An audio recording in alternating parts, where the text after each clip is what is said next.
ಹಳೆಯ ಚಿನ್ನದ ಒಡವೆನ ಅಧಿಕ ಬೆಲೆಗೆ ಮಾರಬೇಕೆ ಅಂದ್ರೆ ಆಟಿಕಾಗೆ ಕಾಲ್ ಮಾಡಿ 8880 ಅಟ್ಟಿಕಾ ಗೋಲ್ಡ್ ಕಂಪನಿ. ಹನೂರಿನಲ್ಲಿ ಮೂವರ ಎನ್ಕೌಂಟರ್ಗೆ ವಾಟಾಳ್ ನಾಗರಾಜ್ ಖಂಡನೆಯನ್ನ ವ್ಯಕ್ತಪಡಿಸಿದ್ದಾರೆ. ಅರಣ್ಯ ಅಧಿಕಾರಿಗಳ ವಿರುದ್ಧ ವಾಟಾಳ್ ನಾಗರಾಜ್ ಪ್ರತಿಭಟನೆಯನ್ನ ಮಾಡಿದ್ದಾರೆ.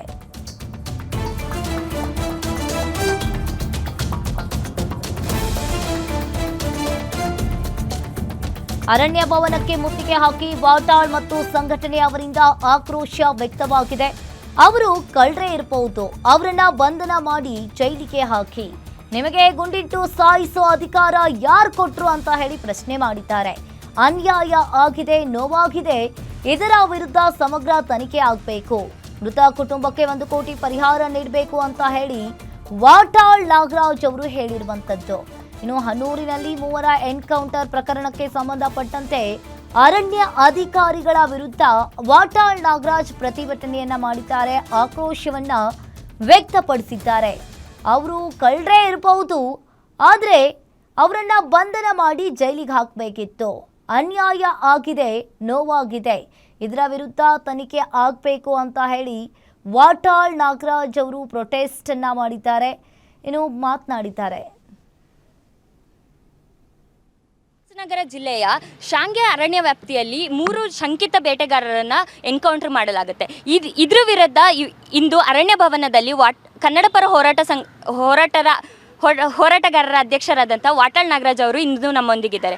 ಸರ್, ಇವತ್ತು ನಾವು ನೋಡಿರ್ಬೋದು, ಮಾಹಿತಿ ಸಿಕ್ಕಿರೋ ಪ್ರಕಾರ ಬೇಟೆಗಾರರು ಗುಂಡನ್ನು ಹಾರಿಸಿದ್ದಾರೆ, ಹಾಗೆ ಅರಣ್ಯಾಧಿಕಾರಿಗಳು ಗುಂಡನ್ನು ಹಾರಿಸಿರೋದು. ಇವರಿಬ್ಬರ ಮಧ್ಯೆ ಗುಂಡಿನ ಚಕಮಕಿ ನಡೆದಿದೆ. ಈ ಸಂದರ್ಭದಲ್ಲಿ ಅರಣ್ಯಾಧಿಕಾರಿಗಳು ಬೇಟೆಗಾರರನ್ನ ಆ ಸಂದರ್ಭದಲ್ಲಿ ಎನ್ಕೌಂಟರ್ ಶೂಟ್ ಮಾಡಿದ್ದಾರೆ ಅಂತ ತಿಳಿದು ಬಂದಿದೆ. ಇದ್ರ ಬಗ್ಗೆ ನೀವೇನು ಹೇಳ್ತೀರಾ ಸರ್? ಇದು ಎನ್ಕೌಂಟರ್ ಹೊಡೆದಾಕಿದ್ದಾರೆ. ಅವ್ರ ಕಡೆಯಿಂದ ಇವ್ರು ಯಾರೂ ಸತ್ತಿಲ್ಲ. ಯಾರು ಆ 3 ಜನದ ಹತ್ರ ಅವರು ಹಳ್ಳಿಯ ಜನ ಹೇಳೋ ಪ್ರಕಾರ ಅವರು ದನ ಕಾಯ್ತಕ್ಕಂಥ 3 ಜನ ಅಲ್ಲಿ ದನ ಹೋದಾಗ ಒಳಗಡೆ ಹೋಗಿದ್ದಾರೆ. ಇನ್ನೇನು ಅವ್ರ ಹತ್ರ ಒಂದು ಸಣ್ಣ ಗನ್ನೂ ಇಲ್ಲ, ಗೊತ್ತಾಯ್ತಲ್ಲ, ಒಂದು ಸಣ್ಣ ಚಾಕು ಇಲ್ಲ ಅವ್ರ ಹತ್ರ. ಅಂಥದ್ದಲ್ಲಿ ಅವ್ರನ್ನ ಕೊಂದಿದ್ದೀರಿ. ಎಲ್ಲಿ ಕೊಂದ್ರಿ? ಇದು ಭಾಳ ಪ್ರಮುಖ. ಅವರನ್ನು ಗುಂಡಿಟ್ಟು ಹೊಡೆದು ಎಲ್ಲಿ, ಸ್ಥಳ ಎಲ್ಲಿ, ಯಾವುದು, ಇದೆಲ್ಲ ಉನ್ನತ ಮಟ್ಟದ ತನಿಖೆ ಆಗಲೇಬೇಕು. ಇವಾಗ ಸರ್, ಈಗ ಬೇಟೆಗಾರಿಕೆ ಅನ್ನೋ ಪರಿಕಲ್ಪನೆ ಇವಾಗ ರದ್ದಾಗಿದೆ. ಅದು ಬೇಟೆಗಾರಿಕೆ ಮಾಡಬಾರ್ದು ಅಂತಲೇ ಇದೆ. ಅದ್ರ ಬಗ್ಗೆ ನೀವೇನು ಹೇಳ್ತೀರಾ? ಎಂಥದ್ದು ಬೇಟೆಗಾರಿಕೆ ಅನ್ನೋದು ಇವಾಗ ಬೇಟೆಗಾರಿಕೆ ಮಾಡಬಾರ್ದು, ಯಾವುದೇ ಅರಣ್ಯ ಪ್ರದೇಶದಲ್ಲಾಗಲಿ ಬೇಟೆಗಾರಿಕೆ ಮಾಡಬಾರ್ದು. ಆದರೆ ಈಗಿನ ಸಂದರ್ಭದಲ್ಲೂ ಹೋಗಿ ಅವ್ರು ಬೇಟೆಗಾರಿಕೆ ಮಾಡಿದ್ದಾರೆ ಅಂದರೆ ಇದ್ರ ಬಗ್ಗೆ ನೀವೇನು ಹೇಳ್ತೀರಾ? ಯಾರು ಬೇಟೆಗಾರಿಕೆ ಮಾಡಿದ್ದಾರೆ ಅಂತೇಳಿ ನಿಮಗೆ ಎಷ್ಟು ಹುಲಿಗಳು ಕೊಂದರು, ಎಷ್ಟು ಚಿರತೆಗಳು ಕೊಂದರು, ಎಷ್ಟು ಆನೆಗಳು ಕೊಂದರು ಬೇಕಲ್ಲ. ಏನು ಕೊಲ್ಲದೆ ನೀವು ಇವ್ರನ್ನ ಕೊಂದಾಕ್ಬಿಡೋದ? ಆಯಿತು, ಬೇಟೆ ಮಾಡಿದವ್ರು ನಿಮಗೆ ಹೊಡೆಯೋಕ್ಕೆ ಅಧಿಕಾರ ಇಲ್ಲ, ನಿಮಗೆ ಶೂಟ್ ಮಾಡೋಕ್ಕೆ ಅಧಿಕಾರ ಇಲ್ಲ. ಎಲ್ಲಿದೆ ಅಧಿಕಾರ? ಜೈಲಿಗೆ ಹಾಕ್ಬೋದು, ಜೀವಾವಧಿ ಶಿಕ್ಷೆ. ನಮ್ಮಲ್ಲಿ ಗಲ್ಲಿಲ್ಲ ಈಗ. ಸರ್, ಇವಾಗ ಸರ್ಕಾರ ಯಾವ ಥರ ಇದಕ್ಕೆ ನಿಲುವು ತಗೊಬೇಕು ಅಂತ ನೀವು ಬಯಸ್ತಿದ್ದೀರಾ? ಸರ್ಕಾರ ಈಗಾಗಲೇ ತಮ್ಗೆ ಹೇಳಿದ್ನಲ್ಲ, ಉನ್ನತ ಮಟ್ಟದ ಉಚ್ಚ ನ್ಯಾಯಾಲಯದ ನ್ಯಾಯಾಧೀಶರಿಂದ ತನಿಖೆ ಆಗಲೇಬೇಕು.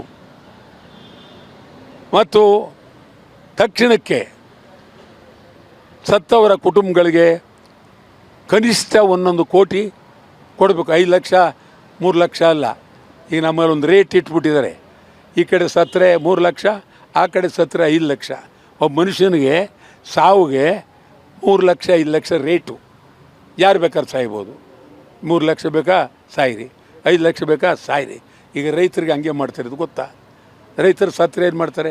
5 ಲಕ್ಷ DC ಕೊಟ್ಬಿಡಪ್ಪ ತಂದು 5 ಲಕ್ಷ, ಅದರಲ್ಲಿ 1 ಲಕ್ಷ ಇದಕ್ಕೆ ಖರ್ಚು ಮಾಡ್ತಾರೆ, ಹೆಣ ಉಳಕ್ಕೆ ಮಾಡೋಕ್ಕೆಲ್ಲ. 1 ಲಕ್ಷ 12ನೇ ದಿನಕ್ಕೆ ಪೂಜೆ ಖರ್ಚು ಮಾಡ್ತಾರೆ. ಒಟ್ಟಾರೆಯಾಗಿ ನಾವು ನೋಡೋದಾದರೆ ಏನು ಮೃತರಿರ್ತಾರೆ ಅವರಿಗೆ 1 ಕೋಟಿ ಪರಿಹಾರ ನೀಡೋದ್ರ ಮೂಲಕ ಸರ್ಕಾರ ಇದಕ್ಕೆ ಪರಿಹಾರವನ್ನು ಕೊಡಬೇಕು ಅಂತ ಪ್ರತಿಭಟನೆ ಮಾಡ್ತಿದ್ದಾರೆ. ಕ್ಯಾಮ್ರಾ ಪರ್ಸನ್ ರವಿ ಜೊತೆ ಮುಬಿನಾ ಬಾನು, ಗ್ಯಾರಂಟಿ ನ್ಯೂಸ್, ಬೆಂಗಳೂರು.